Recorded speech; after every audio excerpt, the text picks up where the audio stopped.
Maaga pa nang pumasok si Angela sa malaking kusina ng mansyon. Amoy kape at tinapay na may mantikilya, pero hindi kanya. Para iyon sa mga amo.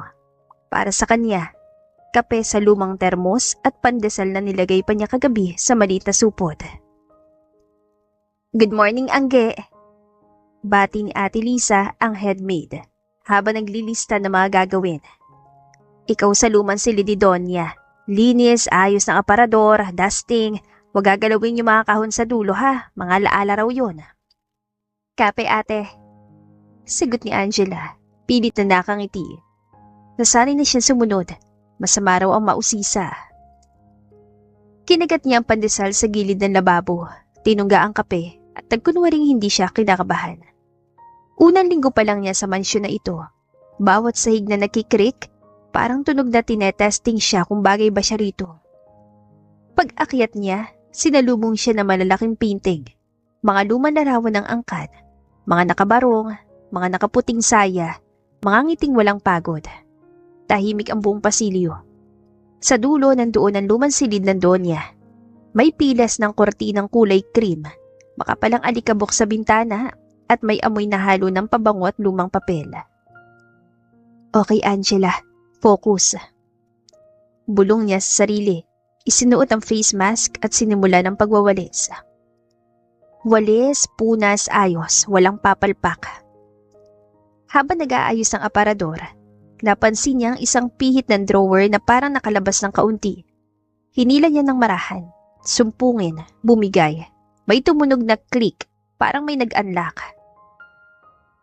Uy! Mabilis siya napalingon sa pinto. Baka may makakitang iba. Wala. Huminga siya ng malalim at binuksan pa ng kaunti ang drawer.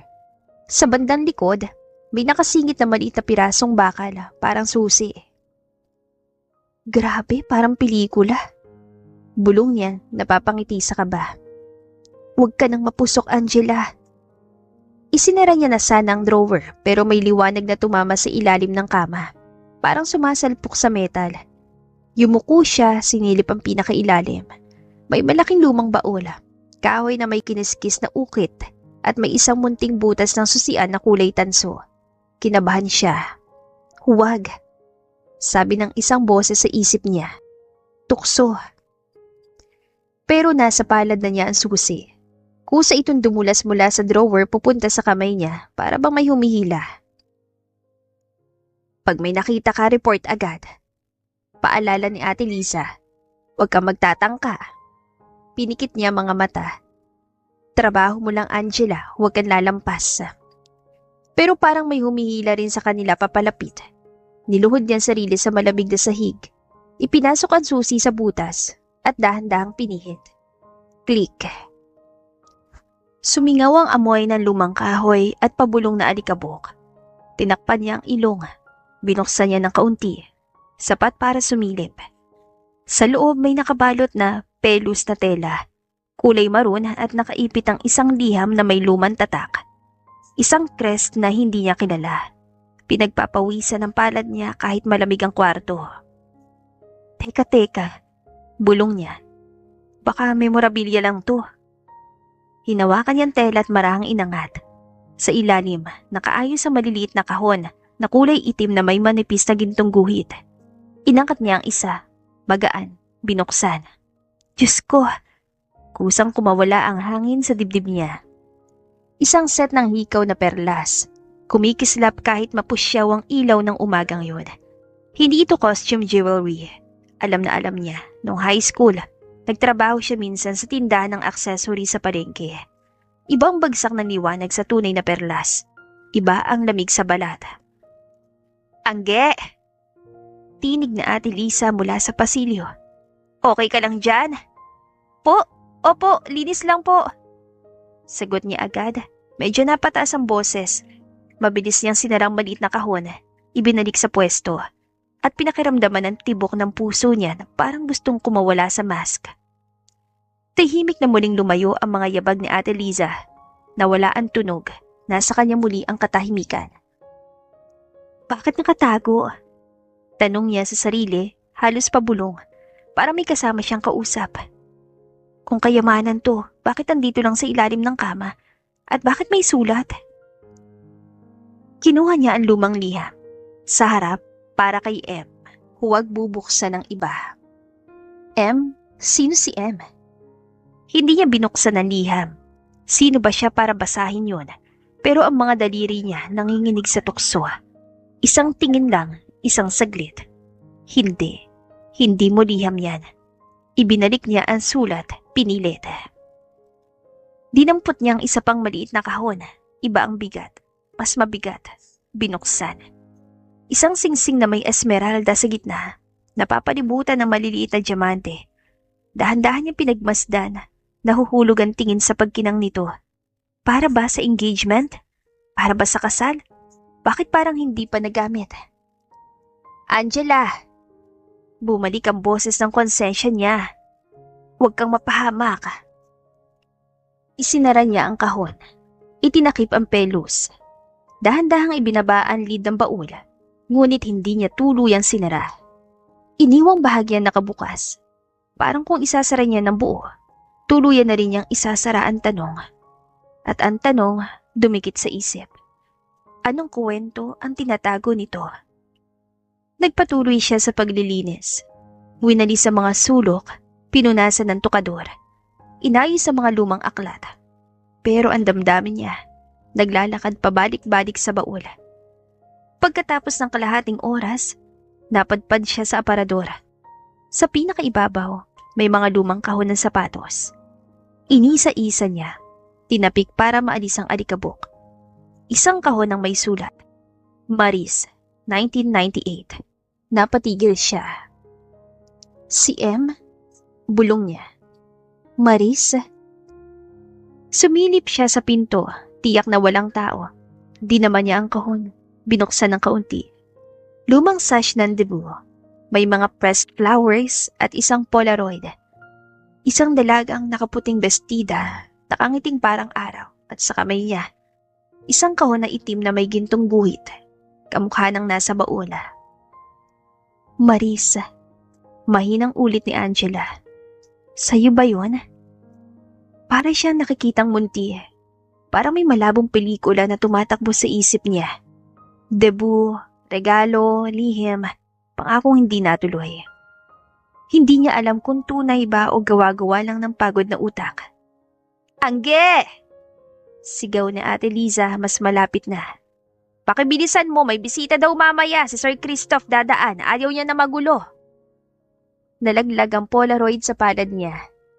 Si Christoph, ang anak ng may-ari. Naririnig niya kung paano siya bosesan sa kusina. Suplado, perfectionist. Hindi raw natutuwa sa mga bagong tao. Kapi ate!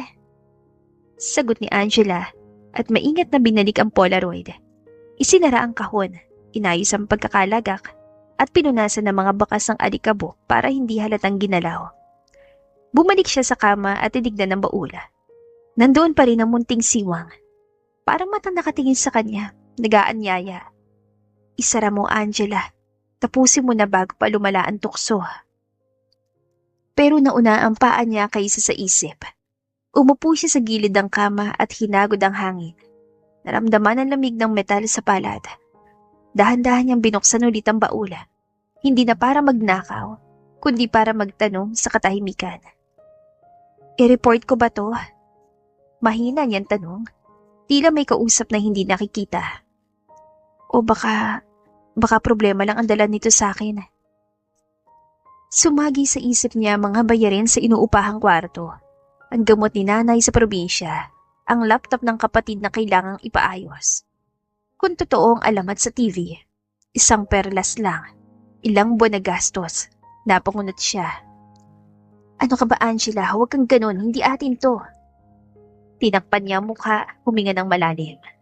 Sa salamin ng tukador, nakita niya ang sarili. Simpleng ponytail, lumang t-shirt sa ilalim ng uniforme, at mga matang may pagod pero hindi pa sumusuko. Hindi siya magnanakaw, kahit kailan.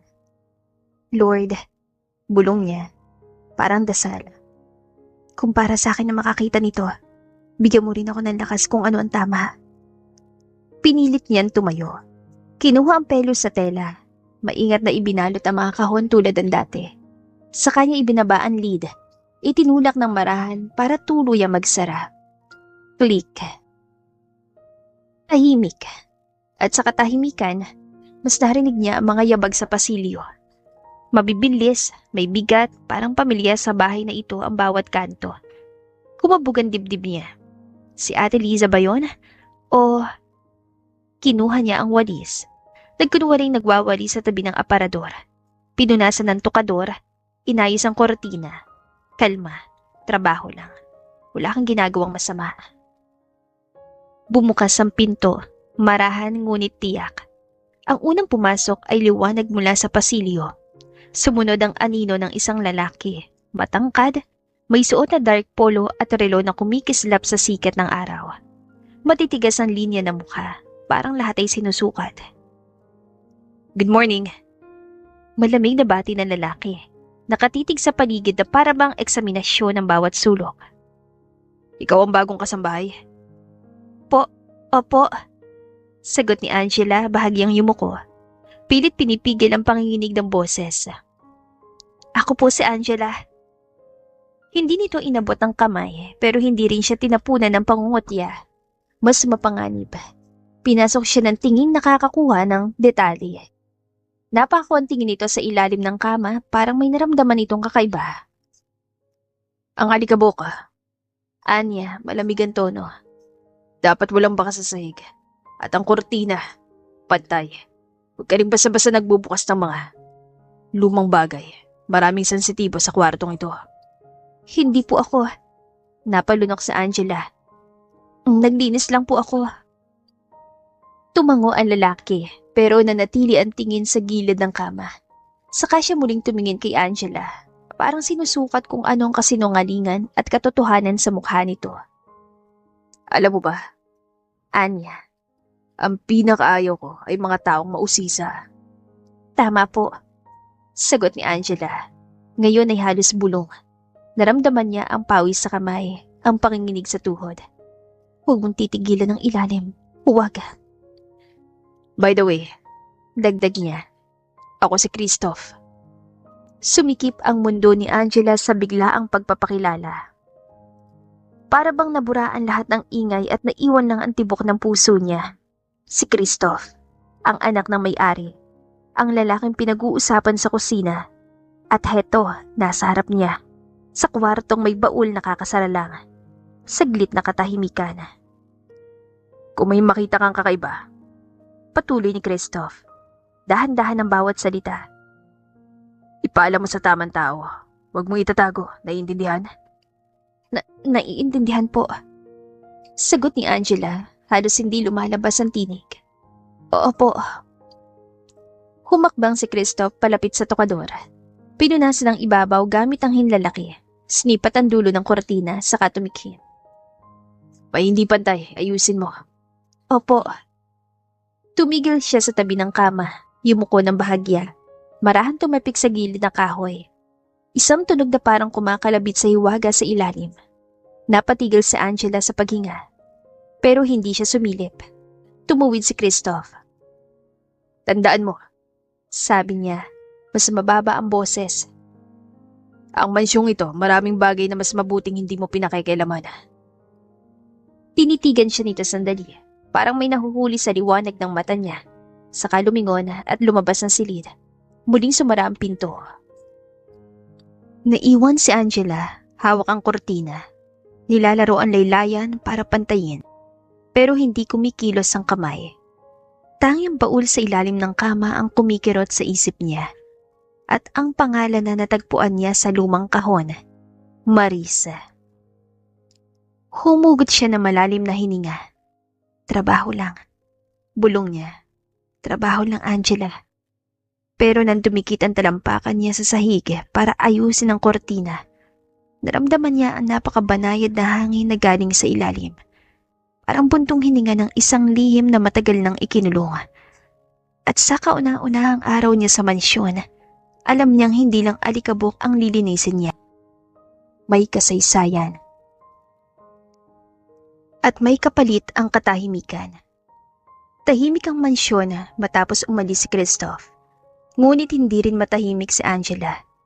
Kahit anong pilit niyang ibaling ang isip sa paglilinis, bumabalik at bumabalik ang imahe ng baul at ang malamig na titig ni Christoph. Angela, huwag kang madadapa. Bulong niya sa sarili habang nag-aayos ang kortina. Pero kahit paano niya takpan ng kaba, ramdam niyang parang may nakabuntot na anino ng katotohanan. Kinagabihan, matapos ang mahabang araw ng gawaing bahay, dumiretso si Angela sa maliit na silid ng mga kasambahay. Napaupo siya sa kama, hawak ang maliit na rosaryong palaging ibinibigay sa kanya ni nanay. Lord, dasal niya. Sana tama mga desisyon ko. Sana hindi ako maligaw. Nagpasya siyang huwag ng balikan ang silid ng Donya. Kahit pa may baul na nananabik sa kanyang konsensya, mas mabuti pang hindi na ako maipit, bulong niya. Ngunit kinabukasan, ibang kwento na. Habang naglalagay siya ng bagong kortina sa kwarto ng Donya, biglang bumukas ang pinto. Bakit andito ka ulit? Malamig na tanong ni Christoph. Suot niya ngayon ang puting polo, nakatupi ang manggas at may dalang folder. Ako po kasi pinapapalitan ng kortina, sagot ni Angela, medyo nauutala.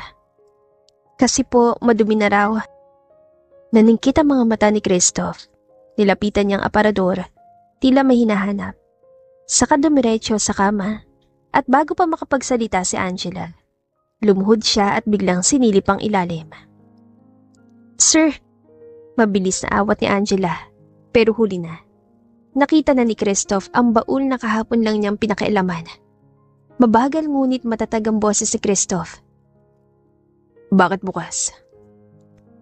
Nanlaki ang mga mata ni Angela. Po, hindi po ako. Pero hindi siya pinatapos. Hinila ni Christoph ang baul palabas. Nakita niyang hindi pantay ang pagbalot ng pelus. At bahagyan nakaangat ang isang kahon. Kinuha niya yon, binuksan sa harap ni Angela. At bumungad ang kumikislap na singsing na may esmeralda. Magdanakaw ka ba? Madinang tinig ni Christoph, malamig at puno ng hinala. Hindi, sir. Halos pasigaw si Angela, nanginginig ang kamay. Nanumpa ako. Hindi po ako magnanakaw. Nadiskubre ko lang po nung naglilinis. Hindi ko po alam na nandyan. Tumayo si Christoph, dala ang singsing at lumapit sa kanya. Kung hindi ka magnanakaw, bakit bukas ang bowl? Bakit hindi ba sinabi agad? Sir, natakot po ako. Ang tinig ni Angela, mahina at puno ng panginginig. Baka isipin niyo nga po na magnanakaw ako. Wala po akong balak. Wala po. Nagtagal ang katahimikan. Ramdam ni Angela ang bigat ng titig ni Christoph. Parang tinutusok ang kaluluwa niya. Alam mo ba? Bulong ni Christoph halos mapanganib. Isang tawag lang sa pulis, tapos ng buhay mo dito.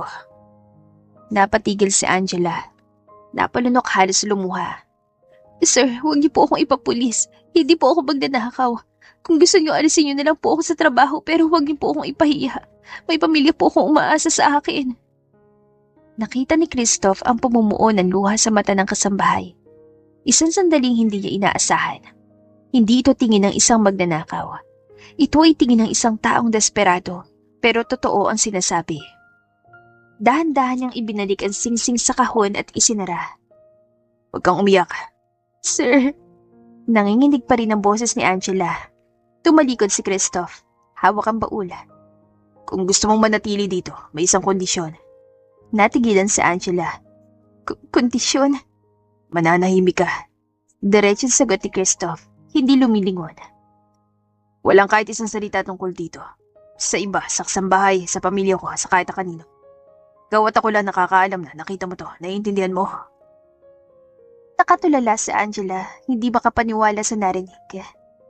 Sir, ibig sabihin hindi niyo po ako ipapapulis? Saglit na katahimikan bago tumingin si Christoph pabalik sa kanya. Matalim pa rin ang mga mata. Depende kung marunong ka manahimik. At doon nagsimula ang kasunduan. Hindi nila alam kung magdadala ng kapahamakang lihim o isang kakaibang ugnayan.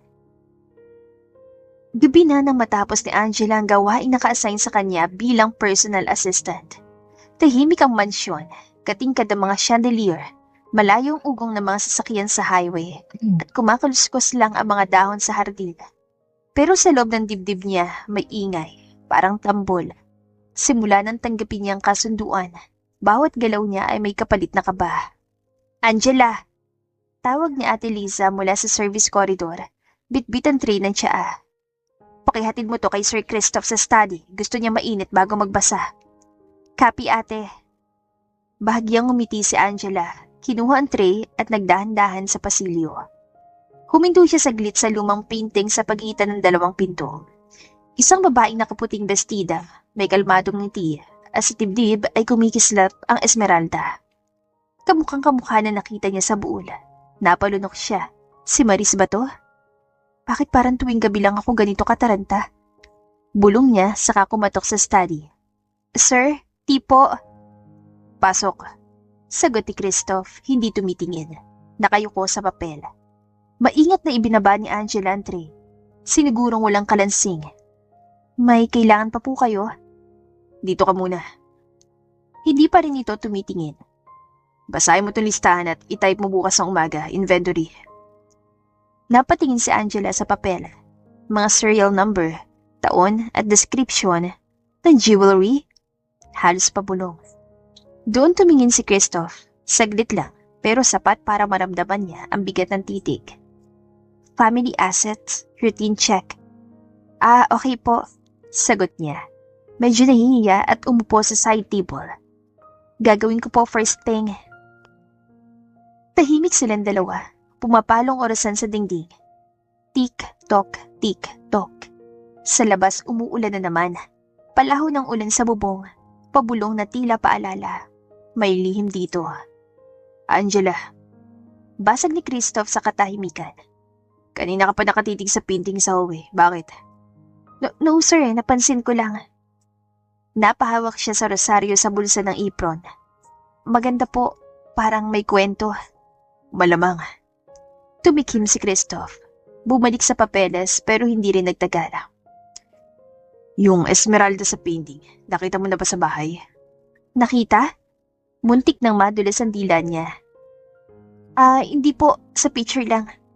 Silipat siya ni Christoph, bahagyang nakakunot ang noo. Good. Bahagyang bumigat ang hangin.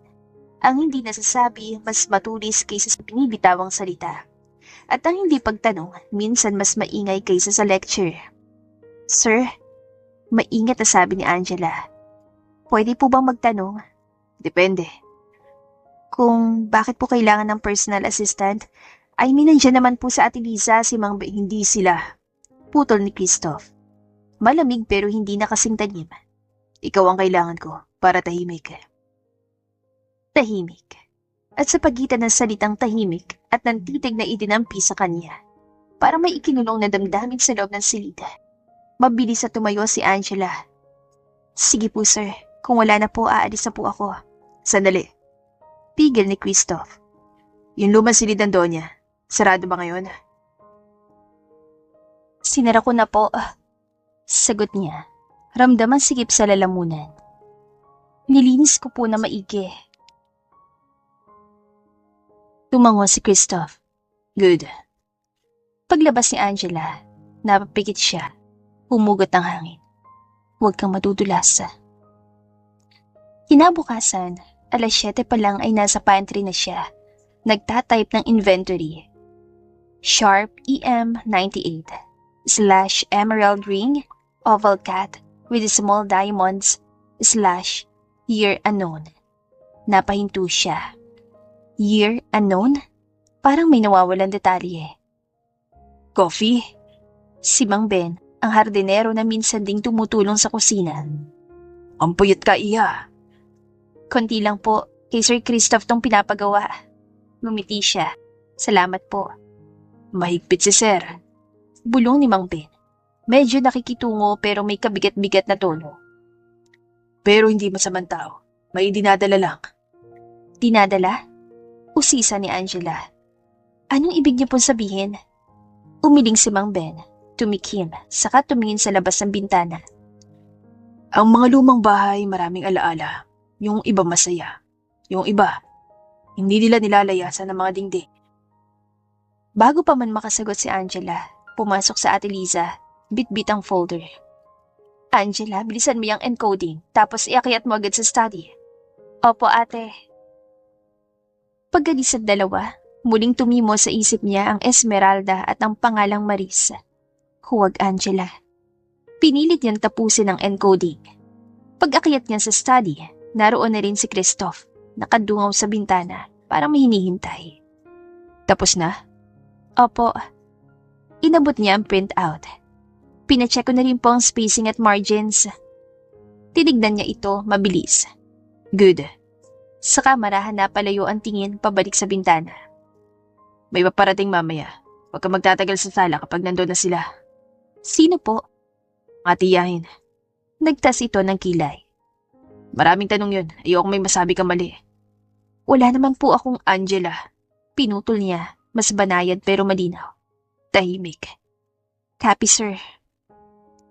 Hapon, dumating ang dalawang babae. Maayos, matalim magsalita, mabango, ang pabango na parang bulaklak na may itinatago ring tinik. Christoph, iho! Bungad ng isa, halik sa pisngi, tapik sa balikat. Ang manang mo, mas lalong gumawapo. Tita, tipid na bati ni Christoph, nangingising formal. Pasok. Ang isa agad na patingin kay Angela na nag-aayos ng t-shirt sa gilid. Sino yan? Staff. Maikling sagot ni Christoph. Don't mind her. Ngumuso ang tiyahin. Magaling ba yan? Baka naman mausisa. Nagkatinginan si Angela at si Christoph. Isang sandaling himig ng banta. Tahimik yan, sabi ni Christoph. Ako ang pumili. Ah, ang ngiting may ibig sabihin. Gaya ng dati, ikaw ang pumipili ng mga taong papayagan mong makalapit. Tahimik si Angela. Nagbuhos ng tsaa. Inilapag ang mga baso. Sa pagitan ng kanilang mga sulyap, may kuryenteng dumaraan na hindi maipaliwanag. Hindi niya alam kung bakit, pero gusto niyang umalis. Ito ang mga sandaling bawal, mga salitang hindi para sa akin. May kinalaman ba to sa? Napalingon ng tiyahin sa hallway, ibinaba ang boses. Lumang kwarto? Nakatayo si Christoph, sinarado ang pinto. Tita, kumain na muna tayo. Hindi mo sinasagot ang tanong. Walang dapat sagutin. Dinampot ni Christoph ang tasa, nilaro sa palad. Ang nakaraan ay nakaraan na. Ang isa pang tiyahin, nakatingin kay Angela, hindi natitinag. Iya, anong pangalan mo? Angela po. Angela. Ulit na babae, parang tinitikman ng bawat pantik. May nakita ka bang kakaiba nitong mga araw? Bumigat ang paa ni Angela sa sahig, tahimik. Wala po, sagot niya, mahinahon na kangiti. Normal lang po ang lahat. Sigurado ka? Sigurado po. Tinitigan siya ng tiyahin, parang sinasalamin ng kaluluwa. Mabuti. Sa sulok ng mga mata niya, nahuli ni Angela si Christoph. Bahagyang tumango, parang papuri sa tamang sagot. Kinagabihan, habang nag-check sa Angela ng mga email ni Christoph at schedule para bukas. Biglang pumasok ito sa study. May hawak na maliit na kahon. Angela, po, sumunod ka. Pinangunahan siya ng binata sa hallway patungong lumang silid ng Donya. Hinugot nito ang susi, binuksan ang pinto, at pinaloob siya. Tumamang ilaw sa alikabok na tila ulap. Sumayaw ang mga tuldok sa hangin. Sir, mahina niyang sabi. Bakit? May papakita ako. Lumuhod si Christoph, hinila ang baul. Huwag ka maingay. Binuksan niya ito. Hindi kasing ingay ng unang beses ni Angela, pero sapat para sumingaw ang amoy kahapon. Hinawi niya ang pelos. Inalabas ang iisang kahon na hindi pa nakikita ni Angela. Ibang itsura. Lumang kahoy na may larawang inukit na maliliit na talutot. Bakit po sa akin ninyo pinapakita? Bulong ni Angela, nanginginig ang kamay. Dahil ikaw nakakita. Tubingin si Christoph, saka dahan-dahang binuksan ang kahon. Nandoon ang isang pendant, munting perlas na parang luha, at sa likod nito, nakaukit ang isang titik, M. Marisa. Hindi mapigil ang banggit ni Angela at walang boses. Tumango si Christoph. Marisa. Siya po ba yung nasa painting? Oo. Bakit po, Angela? Pigil ni Christoph pero hindi na malamig. Para bang umiwas siya bumalik sa sakit. May mga bagay na mas okay kung hindi inuungkat. Pero bakit niyo pa rin binuksan to kasama ako? Tinitigan siya ni Christoph. Parang may nauupos na bantay sa loob niya. Dahil mas lalong delikado kung magtatago-tago tayong dalawa. Mas mabuting alam ko kung hanggang saan ang alam mo. At nag-aalinlangan siya sa kabilang tumigil. At dahil kailangan ko may mapagkakatiwalaan. Umigting ang dibdib ni Angela. Mapagkakatiwalaan? Ako? Sir, huwag po kayong mag-alala. Mahina niyang tugon. Hindi ko kayo ilalagay sa alanganin. Hindi ako ang iniisip ko. Dahan-dahang sinara ni Christoph ang kahon at binalik sa baon. Ikaw. Nagtagpo ang mga mata nila at sa unang beses, hindi iyon naghatid ng lamig. May init, may alanganin, may ipinagbabawal. Bakit po ako? Hindi napigilan ni Angela ang tanong. Dahil, sagot ni Christoph, halos pabulong. Kapag may sumiklab na tanong dito sa bahay, ikaw ang unang titirahin, madaling sisihin ng bagong tao. Ganun po ba kayo? Protektado? Hinugot ni Angela ang tapang na hindi niya alam na meron siya. O natatakot kayo para sa akin? Hindi agad nakasagot si Christoph. Sa wakas, napailing. Napangiti ng payapa. Ngiti na ngayon lang nakita ni Angela. Pareho. Sumabog ang katahimikan, pero hindi ito mabigat. Parang ulan sa malayong bubong. Parang tugtog sa dulo ng pasilyo. Salamat, sabi ni Angela. Halos hindi mapigil ang ngiti. Wala yun. Nagayo si Christoph. Itinulak ang baul pabalik. Magbantay ka. May maaari magtanong ulit bukas. Kapag may humingi na impormasyon, idirekta mo sa akin. Copy. Huwag ka masyadong naglalagi rito kapag wala ako. Bakit po? Dahil. Napahinto si Christoph, tumingin sa paligid. Dumapo ang tingin sa lumang ginto sa dingding. Sa salamin na may guhit ng panahon sa kama. Dahil ikaw at ako lang dapat makaalam sa mga galaw dito. Bawal? Napangiti si Angela ng kaunti. Bawal na sandali, sir? Napairap si Christoph, pero may halong biro. Bawal na sandali. Nagkatinginan silang muli, parang parehong batang nakapasok sa silid ng sekreto. At sa kaslap ng mata, may umuusbong. Delikado, pero totoo. Kinabukasan, nagkaroon ng kaunting gulo sa kusina. Si Feli, isa pang kasambahay na palangiti pero machismis, ay nakasinghot ng balita mula sa mga tiyahin. Sabi nila may nahanap daw na alahas. Bungat ni Feli kay Angela habang nag-aayos ang plato. Totoo ba yun? Parang nawala o baka may nagbukas ng Feli? Putol ni Angela, nakangiting magaan. Huwag naman tayong gawa ng kwento, wala akong alam. Wala? Inirapan siya ni Feli ng bahagya tapos gumising. Bakit bigla kayata naging panay kay sir? Personal assistant ka na raw? Assignment lang. Sagot ni Angela. Pinili ang payapang tono. Trabaho lang. Trabaho raw. Sabat ni Feli. Nag-roll ng mga mata. Ingat ka ha, sa ganito mabilis ang apoy, madilis kang matangay. Hindi na umimik si Angela. Sa loob-loob niya, alam niyang tama si Feli sa isang punto. Mabilis sumiklab ang chismis. At kapag nasunog ka, hindi madaling patayin. Hapon, si Christoph ay papunta sa labas para makipagkita sa abogado. Angela, utos niya bago lumabas. Sa library ka muna. May papaayos akong lumang katalogo. Okay po. Naiwan si Angela sa library. Amoy libro, amoy lumang papel, amoy lumipas sa panahon. Tumunog ang phone sa mesa ni Christoph. Tita Cecil calling. Napahinto si Angela. Hindi akin to.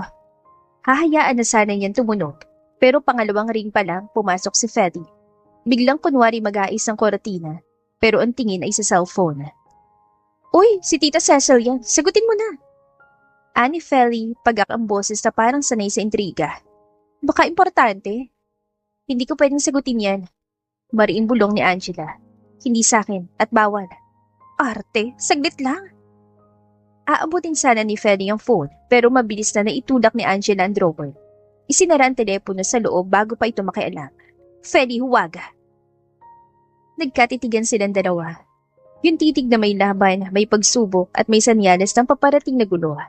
Nagbuntong hininga si Feli, umatras at umalis. Okay, loyal. Mahina nitong sabi, pero may iniluwal ng ngiting may binabalak. Huminga si Angela. Ay, Lord, pahabain niyo po ang pasensya ko. Gabi, bumalik si Christoph. Halatang pagod. Kinahak niyang koridor pa library, sumilip sa tumango. Good job, the files. Naayos ko na po, at may tumawag po kanina. Si Tita Cecil. Hindi ko sinagot, hindi po akin yung phone. Good. May bahagyang ngiti sa sulok ng labi ni Christoph. I appreciate that. Sumikdo ang puso ni Angela sa pupuring yon. Maliit, pero parang medalya. Sir, may isa lang po akong tanong. Kung sakaling may magtanong sa akin tungkol sa lumang silid, sabihin mo wala kang access. Mabilis sa putol ni Christoph. Yan ang totoo, unless kasama mo ko. Naiintindihan ko po. Isa pa, tumigil siya. Parang may binabalansa sa loob. Iwasan mo mapag-isa kasama si Feli sa mga topic na hindi trabaho. Napansin niyo rin po? Matagal ko nang kilala yon. Bahagyang kinagat ni Christoph ang dulo ng dila, saka nagbuntong hininga. Angela, po? Hindi ko inaasahan na magiging madali to. Tumingin siya ng diretsyo, walang iwas.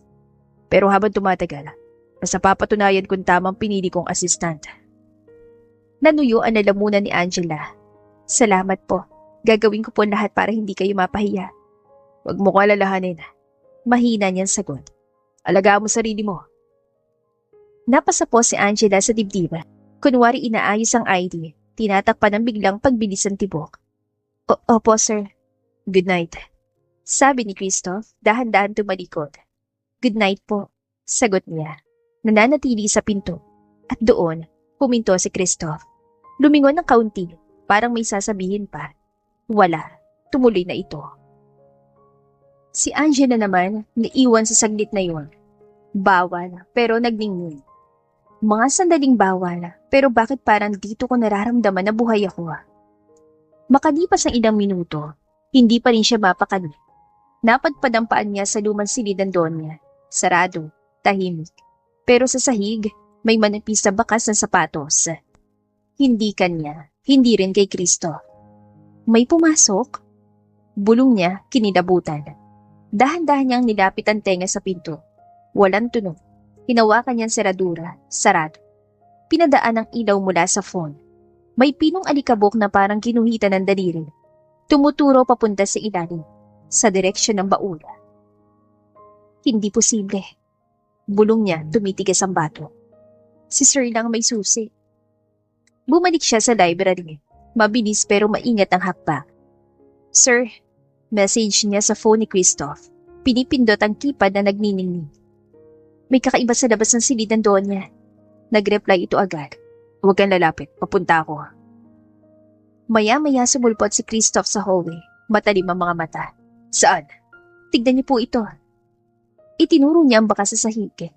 Parang may umatras. Utos si Cristo. Sabay hugot ng susi, binuksan ang pinto. Pumasok silang dalawa, maingat. Nakabukas ng kaunti ang bintana. Hangin ang nagpapagalaw sa kortina. Hindi ko iniwang bukas yan. Sabi ni Christoph, pigil ang boses. Lumuhod sa tabi ng kama. Dahan-dahang hinila ang baon. Klik. Binuksan. Kumislap ang liwanag sa loob. Pero maayos pa rin ang pelos. Naroon ang mga kahon sa ilalim. Maliban sa isa. Yung kahoy na may ukit. Bulong ni Angela, sumisikip ang dibdib. Nabawasan. Wala dito. Madiin sabi ni Christoph, malalim ang hinga. May pumasok.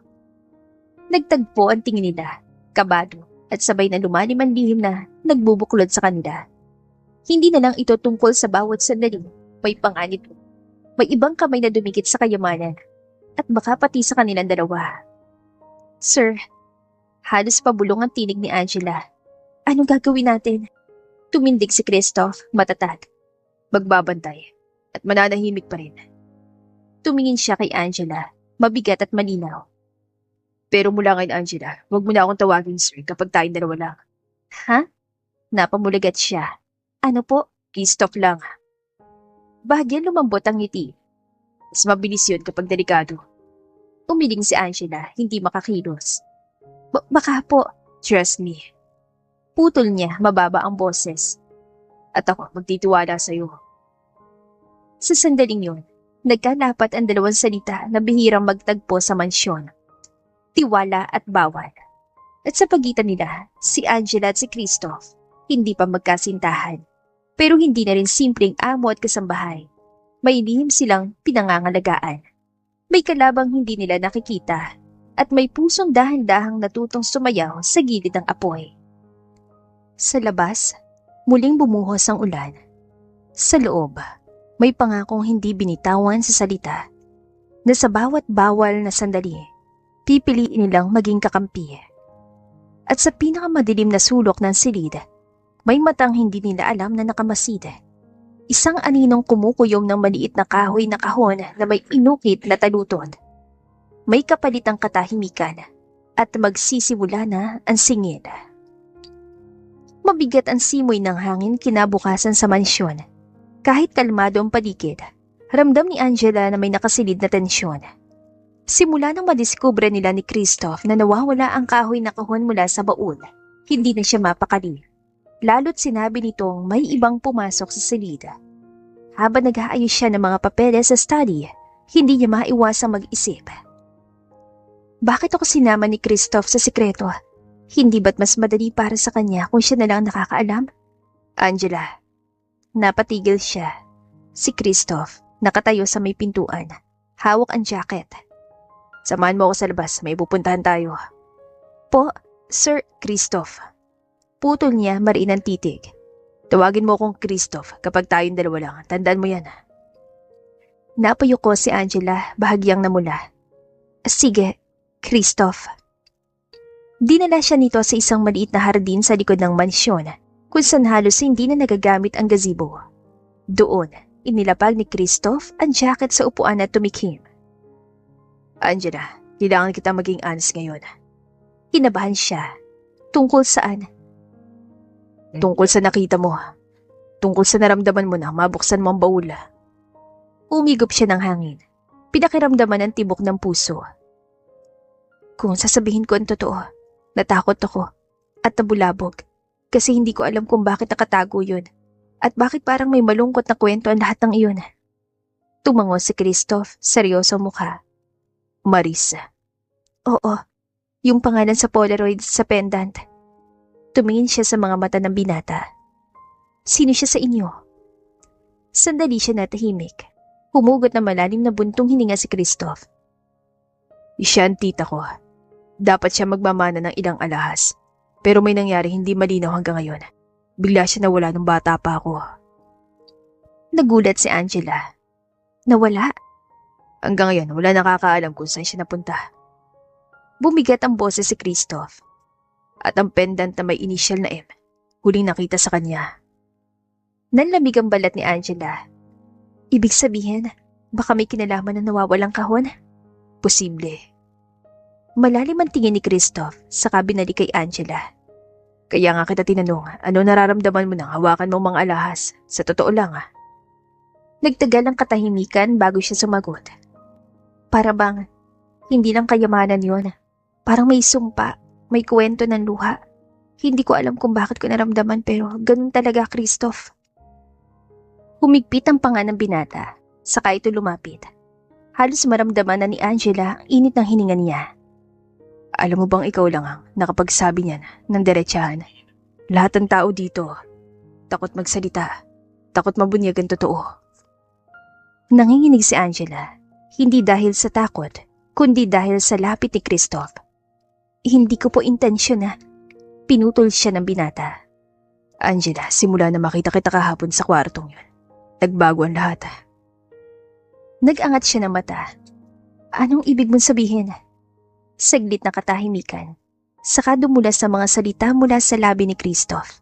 Mabagal, malinaw. Hindi ko alam kung bakit. Pero mas tiwala ako sa'yo kaysa kahit kanino rito sa mansyon. At sa bawat oras na kasama kita, mas lalo ko nakikita na hindi ka lang kasambahay. Nabigla si Angela. Kristo, ngumiti siya na mapait, umiling. Siguro delikado na to. Hindi dapat. Pero hindi ko rin kayang itanggi. May nararamdaman akong kakaiba. Napatulala si Angela. Halos mabingi sa sariling tibok ng puso. Hindi ko alam kung ano sasabihin ko. Hindi mo kailangan sumagot. Wika ni Christoph tumingin sa malayo. Ang mahalaga, alam mo hindi lang ikaw ang nag-iisa sa sikreto. Sandali silang natahimik. Ang huni ng kuliglig sa paligid. Parang musika ng gabing yun. Pero Christoph, mahina niyan sabi. Paano kung malaman ng pamilya mo na ako ang nakakita? Paano kung malaman nilang ikaw ang nagprotekta sa akin? Tumingin siya muli kay Angela, matatag. Kung dumating man yun, akong haharap. Basta't manatili ka sa tabi ko. Hindi na napigilan ni Angela ang pagtulo ng luha. Hindi dahil sa takot, kundi dahil sa bigat ng sitwasyon at sa kakaibang init na nararamdaman niya ngayon. Salamat, bulong niya. Salamat at hindi mo ko iniwan. At sa unang pagkakataon, hindi na malamig ang kamay ni Christoph nang hawakan nito ang kamay niya.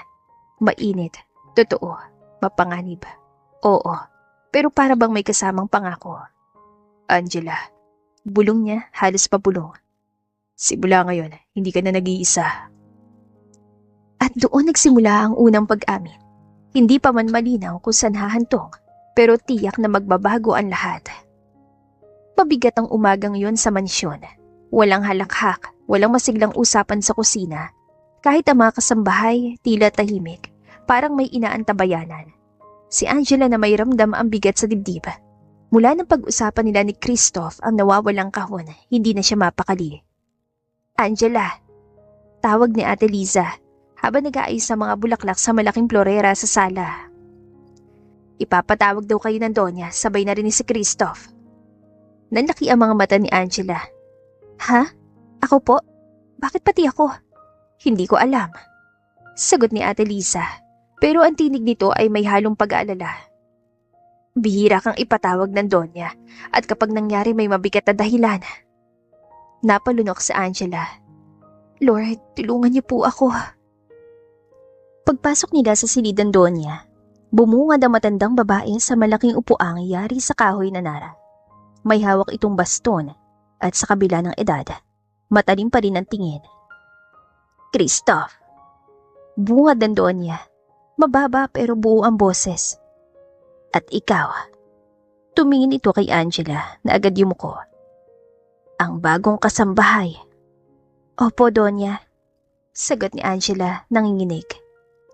Alam ko nakita mo na ang baol. Halos bumagsak ang tuhod ni Angela. Po? Lola. Singit agad ni Christoph, seryoso ang tono. Ako ang nagdala sa kanya doon. Ako may kagagawan. Itinaas ng Donya ang kamay, pinatigil siya. Hindi ko kailangan ng depensa, Christoph. Ang gusto ko ay katotohanan. Sapagkat ang baol na iyon, matagal ng lihim ng ating pamilya. Tahimik ang silid. Rinig ang langit-ngit ng sahig habang lumapit ang Donya sa aparador. Kinuha ang isang lumang larawan. Ipinakita ito kay Christoph at Angela. Isang dalaga na kaputing bestida, nakangiting parang araw. Siya si Maris, sabi ng Donya, at may bahagyang panginginig sa boses. Ang kapatid kong nawala. Nanlaki ang mga mata ni Angela. Siya po ang nasa larawan sa kahon. Tumango ang Donya.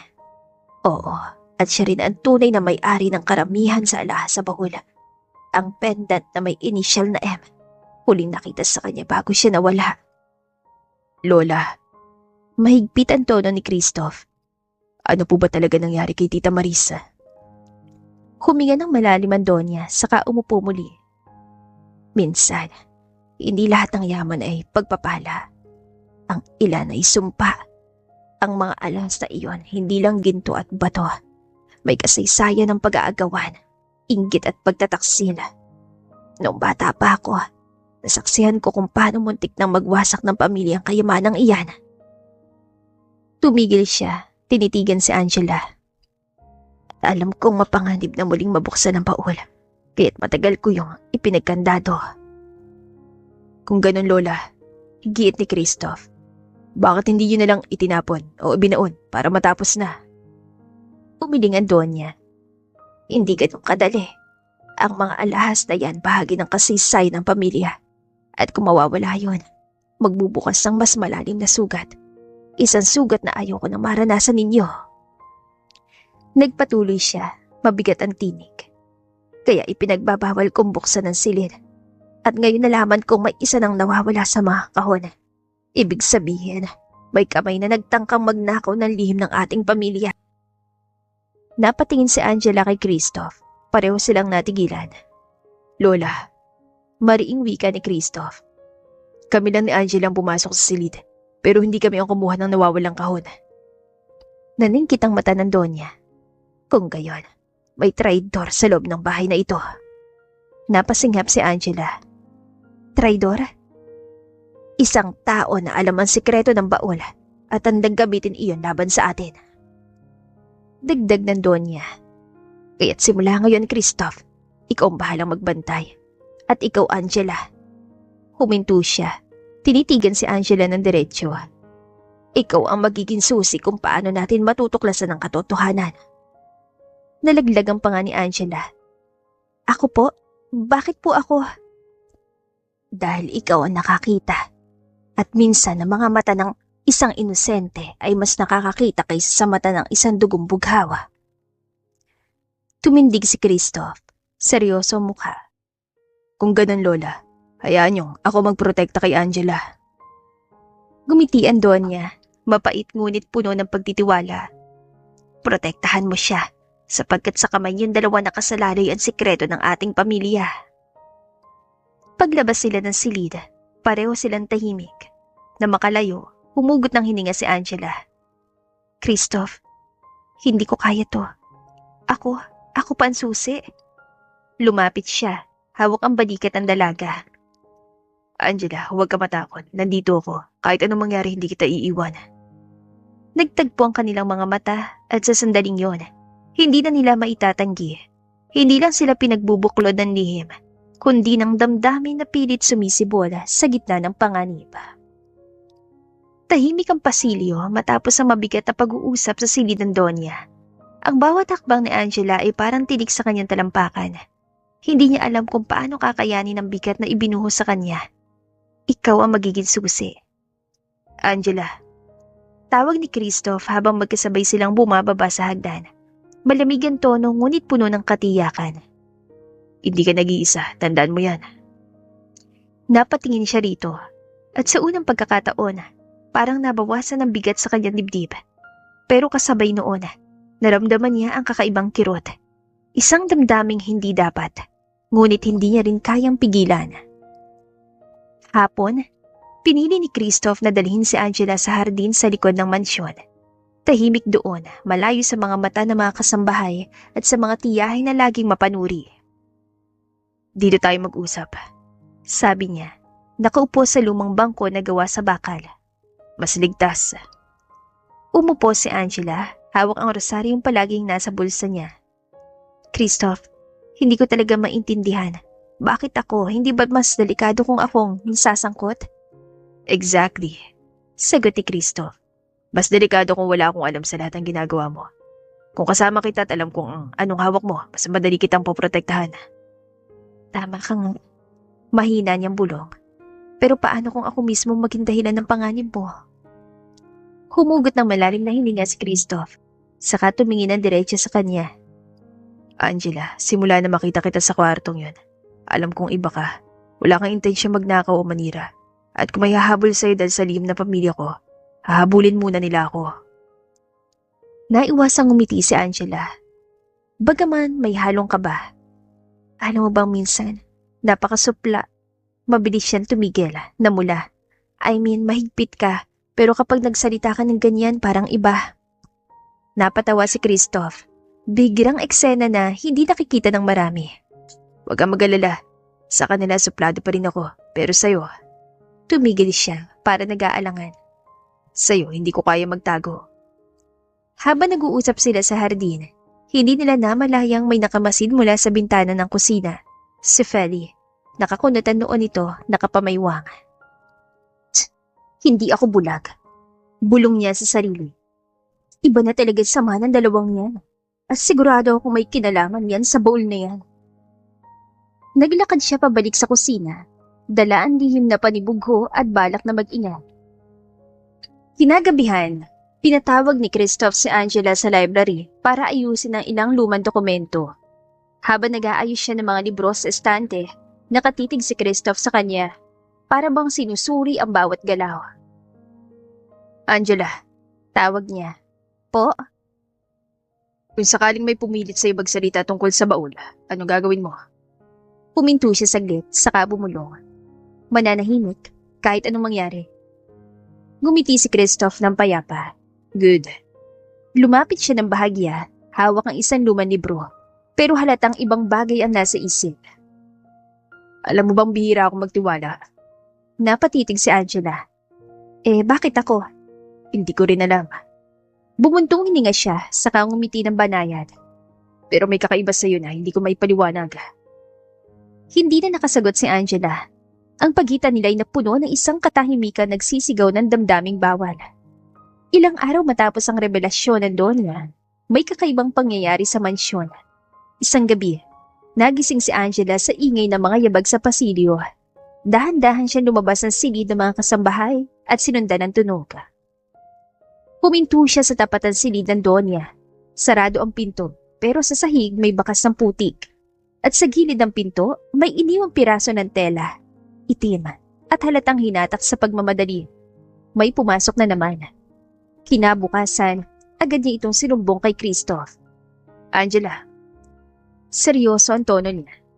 mula ngayon, huwag kang lalapit sa silid ng Donya mag-isa. Kung may mapansin ka, sabi mo agad sa akin. Opo, sagot niya.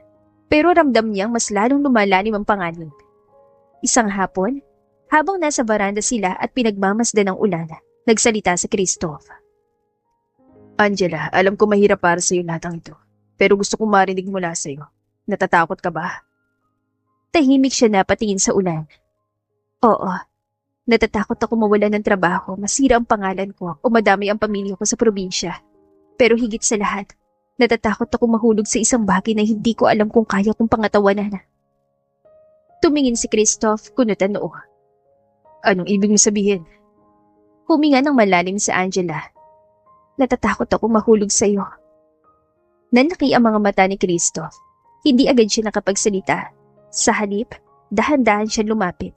Hawak ang kamay ni Angela. Kung nahuhulog ka, bulong niya. Huwag ka matakot dahil sabay tayong babagsak.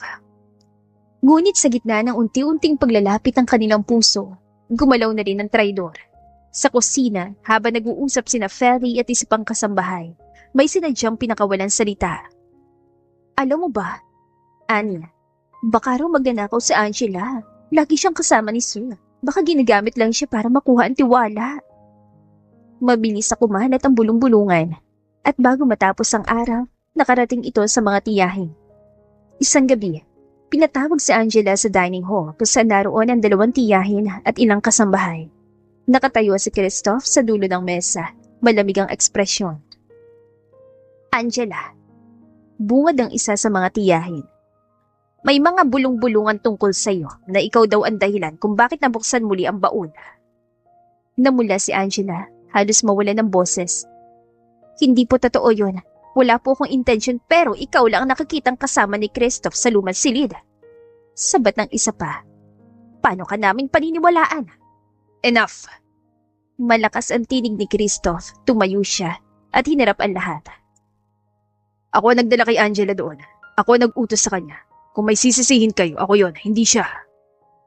Natahimik ang buong silid. Napatitig si Angela kay Christoph. At sa sandaling yun, ramdam niyang hindi lang proteksyon ang ibinibigay nito. Isa itong deklarasyon. Pagkatapos ng tensyonadong hapunan, magkasama silang naglakad pabalik sa library. Tahimik lang si Angela, pero ramdam niya ang dami ng gustong kumawala. Angela, Mahinahong sabi ni Christoph. simula ngayon, wala ka nang dapat ikatakot. Hindi ko hayaang sirain ka nila. Hindi na napigilan ni Angela ang pagtulo ng luha. Christoph, bakit mo ginagawa to para sa akin? Pwede mo naman ako alisin para matapos ang gulo. Dahil hindi kita kayang bitawan. Diretsong sagot niya. Lumapit siya, pinunasan ng luha sa pisngi ni Angela gamit ang hinlalak. At dahil mahalaga ka na sa akin. Nagtagpo ang kanilang mga mata at sa katahimikan ng silid, natunto nila ang katotohanang matagal nang umiikot sa pagitan nila. Hindi na lang sila pinagbubuklod ng lihim, pinagbubuklod na sila ng damdamin. Sa huli, nagsalita si Christoph, mababa ngunit malinaw. Angela, kahit gaano pa kalaki ang gulo sa pamilyan to, kahit gaano karami ang traidor na nasa paligid, isa lang sigurado, hindi kita iiwan. At sa unang pagkakataon, pinayagan ni Angela ang sariling umiti sa gitna ng luha. Salamat, Christoph. Sana totoo lahat ng yan. Totoo, sagot niya, walang pag-aalinlangan. At ipapakita ko sa'yo kahit anong mangyari. Umaga pa lang ay ramdam na ni Angela ang kakaibang sigla sa loob ng mansyon. Kahit na may bulong-bulungan at may traidor na gumagalaw sa paligid, parang mas nagiging matatag ang ugnayan nila ni Christoph. At sa bawat araw na lumilipas, mas lalong lumalapit ang kanilang mga puso, kahit parehong alam nilang bawal. Angela!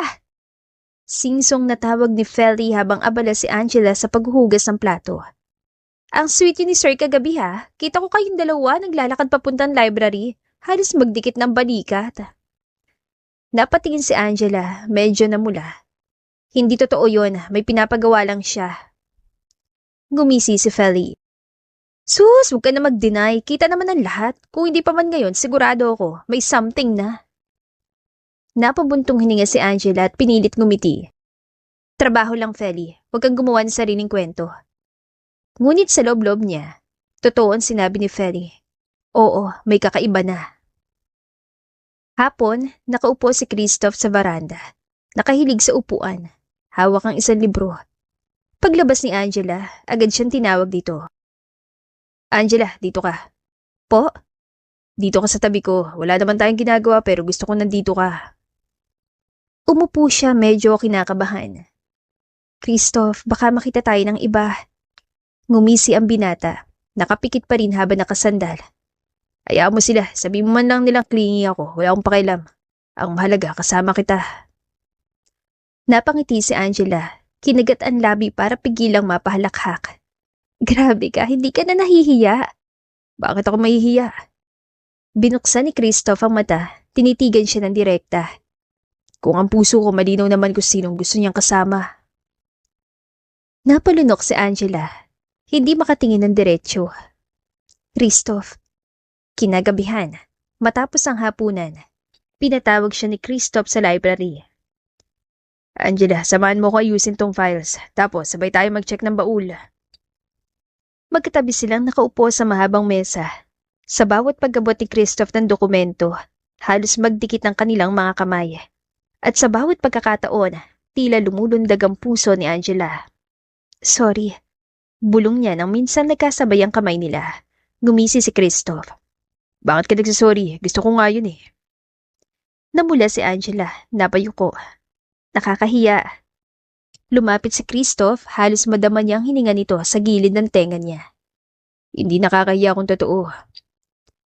Pagkatapos nilang ayusin ang lahat, bumalik sila sa lumang silid ng Donya para i-check ang baul. Maingat nilang sinilip, sinigurong buo pa rin ang mga kahon. Safe pa, sabi ni Christoph, pero halatang may kaba pa rin. Pero hindi tayo pwedeng maging kampante. Biglang umihip ang malamig na hangin mula sa bintana. Napayakap si Angela sa sarili. Nilalamig ka ba? Tanong ni Christoph. Medyo lang, sagot niya, nanginginig ang boses. Walang pasabi, marang hinila siya ni Christoph at niyakap. Mainit ang braso nito. Parang panangga sa lahat ng takot na bumabalot sa kanya. Christoph, mahina niyang bulong. Ramdaman tibok ng dibdib nito laban sa kanya. Shh! Hinaplos ng binata ang likod niya. Huwag kang matakot, nandito ako. At sa unang pagkakataon, nakaramdam si Angela ng yakap na hindi lang proteksyon. Yakap na puno ng damdamin, yakap na mahigpit ngunit hindi nakakabigat. Pagkatapos sa ilang minutong katahimikan, bahagyan lumayo si Angela, tinitigan ng binata. Christoph, kanina pa ako nagdadalawang isip kung sasabihin ko to. Ano yun? Tanong niya, seryoso ang tingin. Huminga ng malalim si Angela. Natakot ako na baka mahulog ako sa maling tao. Pero habang tumatagal, nararamdaman kong hindi na ako natatakot. Kasi alam kong, ikaw yun. Parang natigilan si Christoph bago dahan-dahang umiti. Angela. At bago pa man matapos ang sasabihin niya, muling nagtagpo ang kanilang mga mata. Hindi man sila naglapit ng labi, sapat ng tingin para ipahayag ang damdaming hindi na kayang itago. Kinabukasan, habang abala sa kusina si Angela, biglang sumulpot si Feli, dalang ngising mapanira. Alam mo Angela, may kwento na kumakalat sa bayan. Sabi ng ilang tauhan dito, baka raw may relasyon na kayo ni Sir Christoph. At kung totoo man yun, siguradong ikagagalit ang doon niya. Napatigil si Angela, nanlamig ang mga kamay. Feli, bakit mo sinasabi sa kanila yon? Wala akong sinasabing ganyan. Hindi ko naman kailangang magsabi eh. Kita ng lahat. Tumawa siya na mapanlinlang. Ingat ka, baka mawalan ka ng trabaho. At baka pati pamilya mo, madamay. Nanginig ang dibdib ni Angela. Pero bago pa siya makasagot, pumasok si Christoph sa kusina, malamig ang boses. Feli. Napatayo ito, natigilan. Sir. Kung may problema ka, sa akin ka lumapit. At kung uulit pa yan, wala ka ng lugar dito sa mansyon. Namutla si Feli, napayo kong umalis. Pagalis si Feli, lumapit si Christoph kay Angela. Huwag ka matakot, hindi ko hayaan saktan kanila, kahit sa salita. Naluha si Angela, mahina ang boses. Christoph, bakit mo ako ipinagtatanggol ng ganito? Dahil hindi lang proteksyon ang gusto kong ibigay. Hinawakan niya ang kamay nito, hindi na inalintana kung may makakita. Gusto kong iparamdam sa'yo na hindi ka nag-iisa, na kahit anong mangyari, pipiliin kita. Pipiliin? Ulit ni Angela, nanginginig ang tinig. Pipiliin. Ulit ni Christoph, mas matatag. Sa gitna ng lahat ng lihim, intriga at panganib, ikaw ang pipiliin ko. At sa sandaling yon, ramdam ni Angela na hindi lang ito proteksyon. Hindi lang lihim ang nagbubuklod sa kanila. Isa itong pusong naglalaban sa pagitan ng tama at bawal. Ngunit sabay na nagpasya. Kung ito ang nararamdaman ko, ipaglalaban ko ito. Kinabukasan, maagang nagtipon ng lahat sa main dining. Tahimik ang mga plato, mahigpit ang mga tingin. Nasa dulo si Donya, matahimik pero matatag. Sa kanan niya sina Tita Cecil at Tita Nora. Sa kaliwa, nakatayo si Christoph. Pumasok si Angela, hawak ang rosaryong kanina pa niyang pinipisil. Upo ka, iha. Sabi ng Donya, mahinahon. Tapos tapusin natin ang alinlangan. Umupo si Angela. Dalawang upuan ang pagitan nila ni Christoph. Ramdam niyang kaba sa dibdib, pero ramdam din niyang haplos ng tapang na galing sa mga salitang paulit-ulit sa isip niya. Hindi ka nag-iisa. Bago ang lahat, huwi ka ni Christoph. Inilapag sa mesa ang brown envelope na natanggap nila kagabi. May huli kaming ebidensya. Binuksan niya ito. Inalabas ang Polaroid ni Maris. Nakaputing bestida, hawak ang kahoy na kahon na may inukit na talutot. Ipinakita niya rin ang papel na may sulat, CN. Tumingin ang Donya sa magkapatid. Cecil, Nora, ipaliwanag niyo. Tahimik si Tita Cecil bago marahan tumayo. Ate, aminado ako, kami ni Nora ang nag-iwan ng mga paalala. Yung mga papel na may guhit ng talutot, pati yung CN, kaming dalawa yon. Huminga siya ng malalim. Hindi para manira kay Angela, kundi para takutin ng sino man totoong may balak magnakaw. At para pigilan ka rin, Christoph, na buksan na nakaraan ng walang gabay. Napatungo si Tita Nora. Naglapat ang mga daliri sa hawak na panyo. Ate, natakot kami dahil tuwing nabubuksan ang baul. Nag-aaway ang pamilya. Dinala ko ang kahoy na kahon sa akin kagabi. Itinago sa aking aparador. Plano kong ibalik ngayong umaga sa harap ng lahat. Mali ang pamamaraan namin, humingi ako ng tawad. Nalaglag ang balikat ni Angela. Hindi dahil sa galit, kundi dahil sa biglang gaan. Hindi pala ako pinagtangka ang wasakin. Natakot lang sila. Bulong ng puso niya. Tinignan sila ng Donya isa-isa tapos marahan tumango. Salamat sa katotohanan. Umangat ang kamay niya kay Nora. Ibalik mo. Inilabas si Tita Nora ang kahoy na kahon mula sa paper bag. Iyon mismo, may inukit na talutot. Maingat niya itong inilapag sa harap ng Donya. Naghari ang katahimikan. Tila sabay na huminga ang buong mesa. Bubuksan natin. Sabi ng Donya. Pero ngayong araw, hindi na para pag-awayan, kundi para palayain. Marahang pinihitan Donya ang susi. Click. Bumukas ang kahon. Hindi kumislap na parang perya nakita nila, kundi mga liham na kataling laso na luma ng panahon at isang maliit na deed of donation na nakapangalan sa Maris F. Hidal. Natastas ang dulo pero malinaw ang intensyon. Nanginginig ang kamay ng Donya habang binabasa ang unang liham. Tapos siya mismo ang nagbasa ng malinaw. Kung oras ng buksan ng kahon, ibig sabihin tanggap niyo na ang yaman ay dapat nagiging daan, hindi dingding. Ang mga alahas ibenta niyo kung dapat. Ipa-scholar ninyo mga anak na mga tauhan. Ipagamot ang may sakit at itayo ang talutot fund para sa mga bulaklak na hindi napapansin sa loob ng bahay. Ang mga kasambahay. Napabulala si Ate Lisa, napahawak sa dibdib. Si Mang Ben ay napapikit, parang natagalang dasal ang biglang sinagot. Nagpatuloy ang Donya, may luha na sa sulok ng mata. Kung may makatanggap ng pendant na may initial na M, ipasuot niyo sa taong may pinakamalinis na hangarin. Hindi dahil sa dugo, kundi dahil sa puso. Nilingon ng Donya si Angela. Lola. Mahinang wika ni Christoph. Bahagyang napatingin din kay Angela. Siya. Umiling si Angela, natataranta. Donya, hindi po, sobra po yan. Hindi ito gantimpala. Sagot ng Donya, ngumingiting may kirot. Kundi paalala. Kinuha niya ang pendant na perlas mula sa baul, lumapit kay Angela at marahang sinabit sa leeg nito. Paalala na ang yaman na totoong mahalaga ay yung natitira sa'yo kahit maibigay mo na ang lahat. Sumabog ang marahang palakpak. Unang kumawala kay Christoph, sinundan ni Cecil, Nora at ng staff. Si Feli na natiling tahimik pero unti-unting lumambot ang mukha. Inhina ang matagal na nakasukbit ng ngiting mapanuri. Angela, sabi ni Cecil tapat na ngayon. Patawad ko na saktan ka ng hinala. Hindi ka namin kilala noon. Ngayon malinaw na, ikaw huling taong sisira sa pamilyang ito. Nais ko rin humingi ng tawad. Singit ni Nora, nakatingin kay Angela. Tinakot kita dahil akong takot. Salamat at mas matapang ka kaysa sa akin. Salamat po. Sagot ni Angela, pinipigil ang luha.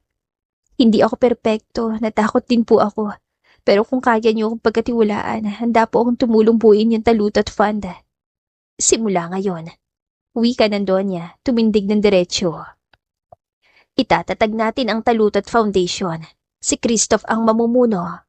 At ngumiti siya kay Angela. Ikaw ang magiging program lead. Si Ate Lisa ang co-signatory. Lahat ng alahas sa listahan na pinili ni Maris isa sa ilalim sa isang charity auction. Lahat ang kikitain diretso sa scholarship at health assistance sa mga tauhan at pamilya nila. Lola, mabilis sa sagot ni Christoph, tuwid ang tindig. Honored po. Mas honored ako. Sabat ang Donya. Sa wakas, hindi away ang dulot ng paul, kundi pag-asa. Kusang napahawak sa Angela sa pendant.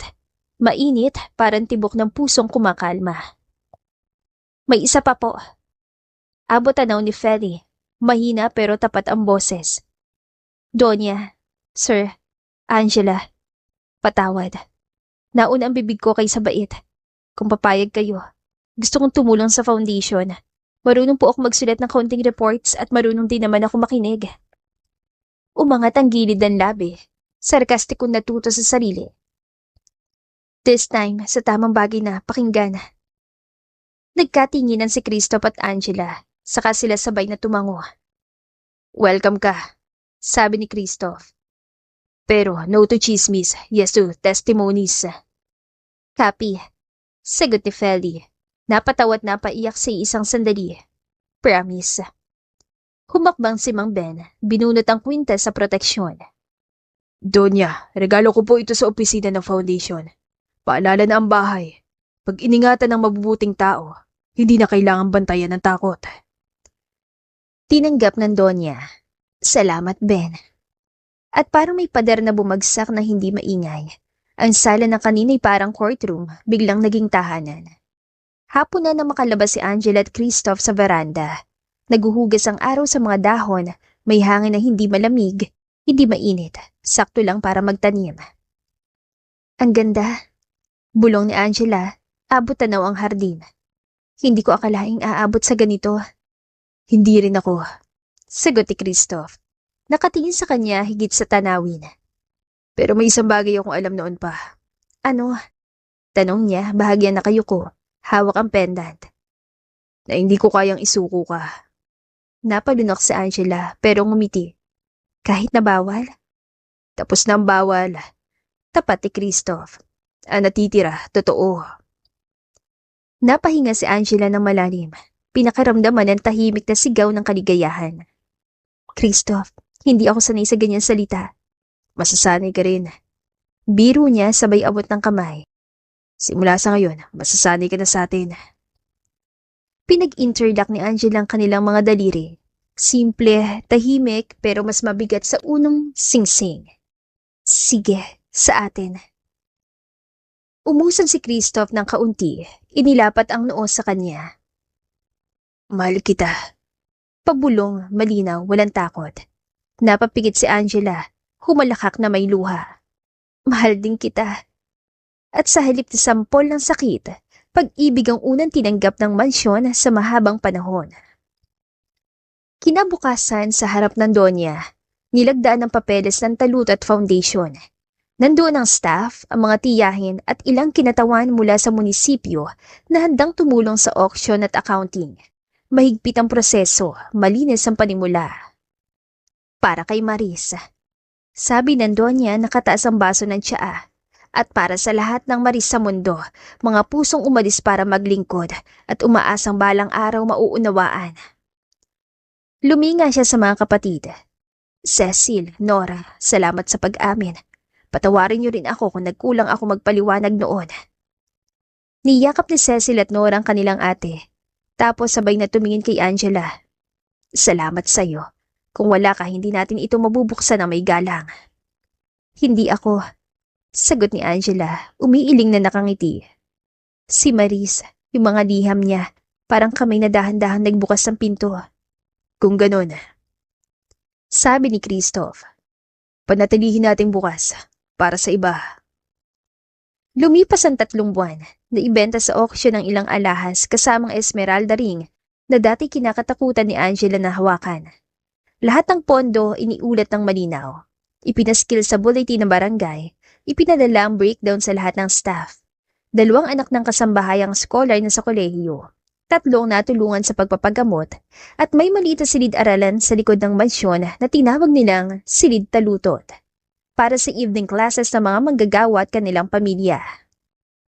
Si Feli mas maaga nang dumarating sa trabaho, dala ang kwaderno ng testimonies.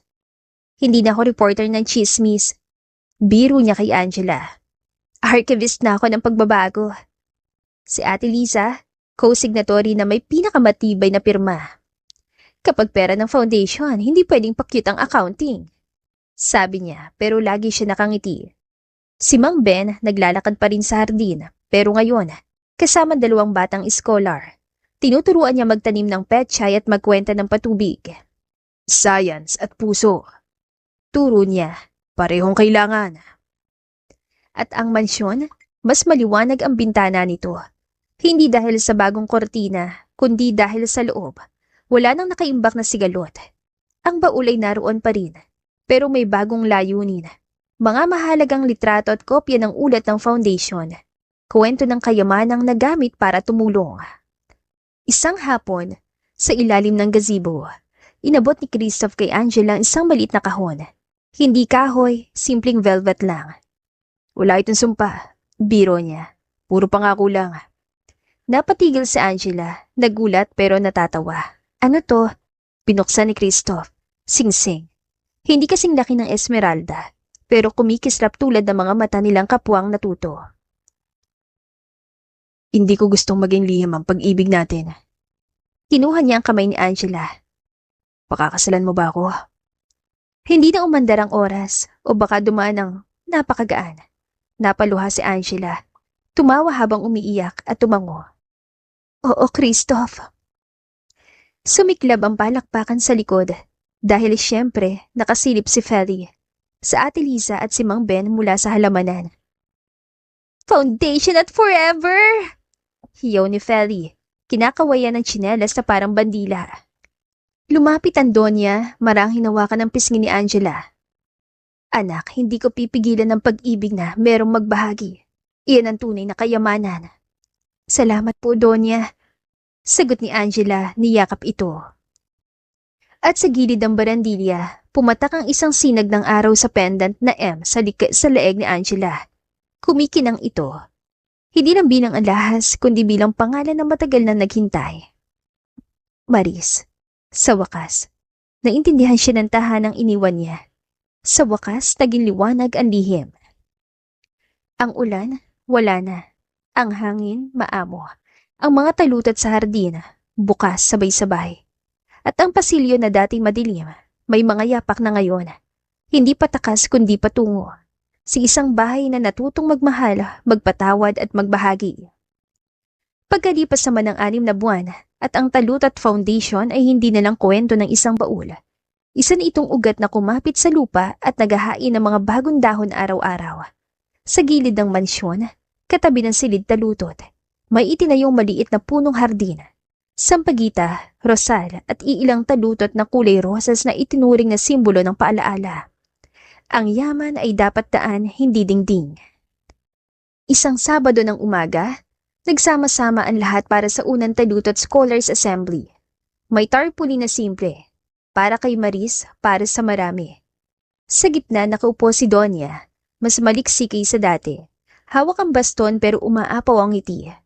Sa kanan niya, sina Cecil at Nora, parehong may mga kalendaryong may checkmark sa petsa ng outreach. Sa kaliwa sina Ate Liza, Mang Ben at si Feli na may dalang mikropono at cue cards. At oo, zero chismis, peer program notes. Good morning! Bungad ni Feli sabik ang boses. Bago tayo magsimula, quick update. 2 scholars ang nakapasa sa qualifying exam. 3 nanay ang natulungan sa pagpapacheck up at 10 gabi ng puno ang silid talutot dahil sa adult literacy class. Clap naman tayo dyan! Nagpalakpakan ang lahat. Si Angela nakatayo sa may gilid. Inaayusan ang name tag sa mga bata. Tumapat si Christoph, nag-abot ng tubig. Program lead, how are we holding up? Gumiti si Angela. We're good. Ikaw, Chairman, ready ka na ba sa speech mo? Nagkunwari itong kinakabahan. Pwede bang ikaw na lang? Hindi pwede. Sagot niya bahagyang binundol ang siko nito. Mas may impact kapag galing sa puso ng pamilya. Huminga ng malalim si Christoph, sa kamarahan tumango. Parang dati laging handang ipagtanggol. Ngayon, handang magpaliwanag at magbahagi. Nagsimula ang programa. Pinakilala ni Christoph ang unang batch ng scholars.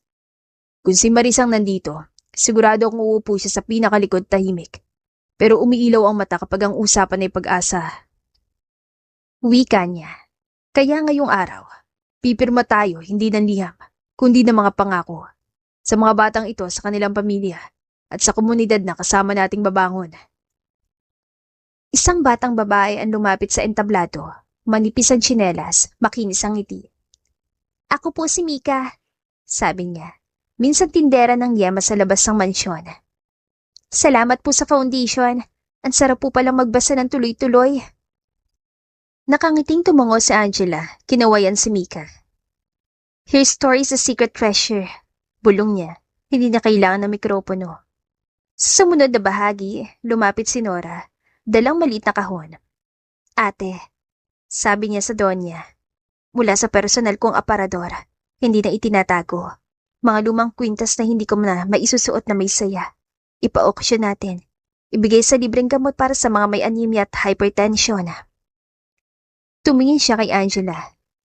Salamat sa iyo, Iha. Tinuturuan mo kaming magbawas para mas dumami ang nabibigyan. Marunong ka kasi mag-amin, tita. Tugon ni Angela, mahina pero buo. Yun ang tunay na kayamanan. Si Cecil naman nag-abot ng folder. Itong unang 3 MOA ng foundation sa Barangay Health Center at eskwela. Transparent na tayo. May QR code sa bawat poster. Isang scan, kitang gastos at report. Napatawa si Feli. Itinaas ang poster na may nakalagay. Kuwento, hindi chismis, iscan mo, kita mo. Sa gitna ng tawanan, lumapit si Mang Ben. Bitbit ang basket ng seedlings. Magtatanim tayo. Bawat scholar isang halaman. Bawat opisyal, tig-10 rin. Para pag bumalik kayo dito, may masasabi niyo, lumaki ako kasama nito. Nilapitan ni Angela ang donya, inalalayan. Lola, dito po ang tamang lupa. Hindi na ako kasing bilisan dati. Nakangiting sabi ng matanda. Pero mas matibay na ngayon ang paa ko dahil hindi ako mag-isa. Inilusong niya ang palad sa lupa at nagasik na maliit na binhi. Para kay Maris, mahinang dasal. At para sa lahat ng marurunong magmahal ng walang kapalit. Pag-uwi ng mga bata, nag-iwan sila ng maliit na papel na may sulat ng pangarap. Nurse, guro, inhinyero, panadero, tagapagkwento. Pinagdikit-dikit iyon ni Feli sa bulletin. Hall of Hopes, sabi niya. Proud na proud. Hapon na natapos ang assembly. Tahimik na naglakad sina Angela at Christoph papuntang gazebo. Parehong pagod, parehong masaya. Sa mesa nakahandang tsaa at pandesal. Obra ni Ate Liza. Siyempre with love. Sa dibdib ni Angela, kumikislap ang pendant na M. Hindi na mabigat. Magaan niyang paalala. Tahimik. Sabi ni Christoph. Pinagmamasdan ng bata pa ring liwanag sa mukha ni Angela. Pero puno. Yan ang gusto kong ingay, sagot niya. Yung ingay ng nagbabagong buhay. Umupo si Christoph, iniabot ang maliit na notebook na kulay maroon. Journal to ni Maris. Nahanap sa lumang baul ng inayos natin ng Lainey. Basahin mo. Dahan-dahan binuklat ni Angela ang pahina. May bilog na salitang agad tumama sa kanya. Kapag may humawak sa kayamanan, 2 ang pwedeng gawin. Ikulong ito sa dibdib o hayaan dumaan sa palad para makarating sa iba. Ang hindi nakakalam ng pag-ibig, laging pipiliin ang una. Ang marunong magmahal, palaging pipiliin ang pangalawa. Napatingin siya kay Christoph. Parang sinulat niya para sa atin. Bakit para? Sa sarili niya noon. Sagot ni Christoph. Pero para sa atin ngayon. Saglit silang natahimik, umihito ang hangin. Naglaro sa laylayan ng kortinang puti sa gazebo. Sa hindi kalayuan, dinig ang tawanan ni na Felit at Liza habang nagsasara ng tarpaulin. Si Mang Ben nagtuturo ng tamang pagtali ng punla sa 2 scholar na nagpaiwan. Hey, bulong ni Christoph, binaba ang tono. Hindi pa ako sanay na, masaya na lang. Ilang taon ako nakabuntot sa takot at galit. Humarap ka kasi sa takot. Paalala ni Angela. At minahal mo ang tamang bagay. Kailan ang kasal? Pabirong tanong bigla ni Feli na sumilip mula sa halamanan, kunwari nagwawalis pero halatang may pakay. Teka, Feli. Tawa ni Angela. Pilit pinapawi ang hiya. Focus ka sa minutes of the meeting. Gawa na. Sagot ni Feli, taas kamay ang kwaderno. Na-email ko na. #level up tayo. Tumakbo siyang paalis sabay hiyaw. Love you both, bye! Napailing si Christoph, natatawa. Sabi nila dati raw kulog yung boses niya. Ngayon, tugon ni Angela. Kulog na may ulan, nakapaglilinis ng hangin. Pumikit si Christoph, sumandal at marang hinila si Angela papalapit, hindi para itago, kundi para damin ng sandaling pinaghirapan. Thank you, bulong niya. For choosing to stay, for choosing us. Thank you, sagot ni Angela, for choosing we. Sa bandang gate, may kumatok. Isang ginang na may dalang sobre. Bitbit ang anak na mahiyain. Sinalubong sila ni Cecil at Nora, mag-anang hakbang. Pwede po bang magtanong tungkol sa evening class? Ani ng ginang. Gusto ko po sanang matutong magbasa ulit. Sure, sagot ni Nora, may lambing na totoo. Ako na ang bahala sa enrollment form. Welcome home. At iyon ang salitang dumikit sa hangin. Home. Hindi perpektong bahay, pero tahanan. Hindi malinis sa kasaysayan, pero malinis sa hangarin ngayon. Hindi mawawala ng unos, pero may bubong ng tiwala at sahig ng katotohanan. Kinagabihan, bago magsarang ilaw sa silid talutot, Isinabit ni Angela sa dingding ang bagong karatula. Liwanag, lihim na inilabas, wagas na aklat ng nagmamahal at naglilingkod. Medyo corny? Tanong niya nakangiti. Perfect. Sagot ni Christoph, hinawakan ang kanyang kamay. Kasi totoo. At sa pagitan ng mga pahinang isinulat ni Maris at ng pahinang ngayon ay sinusulat ni Angela at Christoph, may tulay na malinaw. Ang kayamanan ay kwento na isinasalin sa gawa. Sa wakas, nasa tamang mga kamay na ang baul. Hindi para itago, kundi para buksan at ipamahagi ang liwanag. Kininatan sila ng buwan mula sa siwang ng ulap. Sa hardin, humuni ang kuliglig na parang hudyat ng panibagong kabanata. Hindi na lihim ang kayamanan at hindi na rin lihim ang pag-ibig. At dito na po nagtatapos ang ating kwentong pag-ibig. Maraming salamat po sa pakikinig. To God be the highest glory. Hanggang sa muli! Paalam!